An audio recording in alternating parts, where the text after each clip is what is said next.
اکثر واقعہ میں سچا واقعہ سنا رہا ہوں, چھوڑو واقعات نہیں سناتا. لوگ کمنٹس کر رہے ہوتے ہیں ابے برا رہا ہوتا ہے. ایک صاحب نے مجھے اپنا واقعہ خود سنایا, کہہ رہے ہیں میں کہیں کسی خاتون پہ نظر پڑ گئی, لٹو ہو گئے. کہہ رہے ہیں میں اس کو گھر تلاش کر کے تمیز والے آدمی تھے, گھر پہنچے, ابا سے بات کی. تمیز والا آدمی بات ابا سے ہی کرے گا.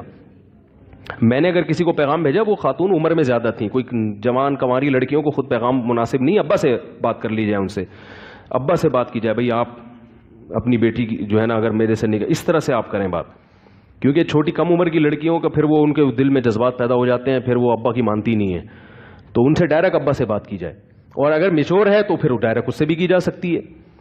تو وہ صاحب کہنے لگے میں ابا, وہ شریف آدمی تھا, ابا کے گھر پہنچا, ایڈریس لیتے لیتے ابا کے یہاں پہنچ گئے. تو مجھے کہہ رہے ہیں کہ وہ بہت بڑا بنگلہ ان لوگوں کا. تو میں نے ان کے ابا سے کہا, لڑکی کے ابا سے, بھائی ایسا مسئلہ ہے کہ میں آپ کی جو دختر ہے اس سے بڑے تمیز سے نا فارسی کے الفاظ سے نکاح کرنا چاہتا ہوں. تو انہوں نے کہا ماشاءاللہ بڑی اچھی بات ہے. وہ ایک آدمی گیا نا کسی کے گھر, دیہاتی گیا کسی کے گھر رشتہ مانگنے کہ میں آپ کی بیٹی سے نکاح کرنا چاہوں. لڑکی کے باپ نے لگا دیا چترول کھینچ کے. تو اس کو چترول میں اسے کپڑے جھاڑتے ہوئے کہتے تو اچھا تو میں انکار ہی سمجھوں پھر.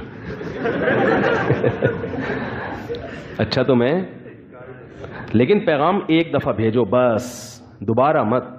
ایک دفعہ بھیجو, ان کو پتہ چل گیا, اب وہ ہاں کر دیں ان کی مرضی, یا تفتیش کے لیے لوگ کیا کرتے ہیں پیغام بھیج کے, بھائی اب آپ مجھے بلائیں تو صحیح, تو تحقیق تو کریں. ان کو پتہ ہے اپنی بیٹی کا آپ سے زیادہ, وہ اب دوبارہ رپلائی کریں گے تو ٹھیک ہے, نہیں کریں گے تو اب نہ گھسو, پھر یہ غیرت کے خلاف ہے کسی کے پیچھے پڑ جانا.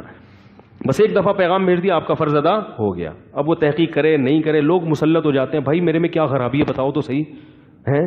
کیا خرابی ہے. تو وہ صاحب گئے ان کے گھر اور کہنے لگے کہ میں آپ کی بیٹی سے نکاح کرنا چاہتا ہوں. انہوں نے مجھے پورا واقعہ بتایا. جب یہ واقعہ سنا رہے تھے نا, اس لڑکی جس سے ان کی شادی, اس کے بچے بھی جوان ہو چکے تھے, ٹھیک ہے نا. شادی ہوئی کیسے ہوئی میں بتاتا ہوں. وہ لڑکی کہیں کھڑی ہوئی تھی دوسرے کمرے میں, اس نے اس لڑکے کو دیکھ لیا, لڑکا تھا بڑا ہینڈسم خوبصورت, وہ اس کی سمجھ میں آ گیا.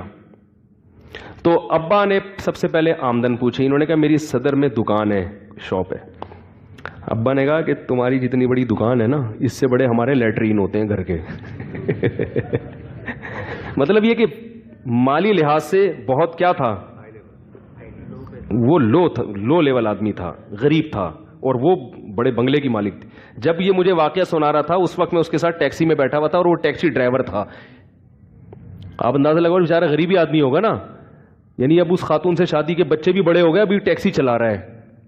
تو کہہ رہا ہے کہ اس لڑکی کے ابا نے بولا, اب دیکھو یہ توہین آمیز الفاظ استعمال کیے. آپ بولتے تھے بھائی دیکھیں آپ ہمارا فیملی جو ہے نا مالی لحاظ سے آپ سے, میری بچی نے بڑے بنگلے دیکھے ہیں, اچھے یعنی ایک اچھی زندگی گزاری ہے, آپ ٹیکسی چلاؤ گے, کبھی وہ چھوٹی سی آپ کی دکان ہے, تو یہ ہمارے جوڑ کا رشتہ نہیں ہے.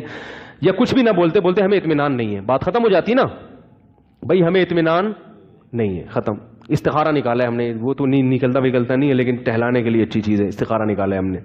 تو چلا جاتا وہ, پھر دوبارہ ہوتا تو غلط کرتا, پھر اس کو چترول بھی لگواتے ہیں. بھائی تیرے کو ایک دفعہ تمیز سے بتا دیا, پھر کیوں گھڑی کے چکر لگا رہا ہے. پھر آپ چترول بھی لگاتے, اس کو اس کی اوقات بھی دلاتے. پہلی دفعہ میں ہی رد کرنے کا اسٹائل کیا ہے, بولا بیٹا شاباش یہاں سے نکلو, تم جو جتنی بڑی دکان ہے نا اس سے بڑے ہمارے لیٹرین ہوتے ہیں, اس سے بڑی ہمارے لیٹرین ہوتے ہیں. کہہ رہے ہم اتنا سا منہ لے کے, اپنی اوقات بھی ہمیں پتہ چل گئی کہ کیا ہے, منہ لے کے باہر آ گئے. کیونکہ یہ تکبر کیا نا باپ نے, تو اللہ نے اس لڑکی کے دل میں اس کا عشق ڈال دیا. اب اس کو رات کو خواب بھی اسی بندے کا آئے, دن میں بھی وہی, بار بار کہہ رہے وہ اتنا عشق میں پاگل ہوئی ہے. اس نے اپنے ابا سے کہا, ابا نے دھمکیاں دی, میں تیری ٹانگیں توڑ دوں گا, خاندان میں ناک کٹ جائے گی, یہ ہو جائے گا, غریب سے شادی. کہہ رہا ہے ایسا وہ پاگل ہوئی ہے, حالانکہ ایک ہی دفعہ ایسا پاگل ہوئی ہے کہ یہ میرے بچے ہیں ماشاءاللہ, آج ایک جامع رشید میں پڑھ رہا ہے. یہ شادی ہو گئی تھی اور بڑی کامیاب زندگی گزاری انہوں نے, اور ٹیکسی چلا رہے ہیں, ٹھیک ہے. تو انکار کرو مگر تمیز سے. بھائی ہمیں آپ سمجھ میں نہیں آ رہے.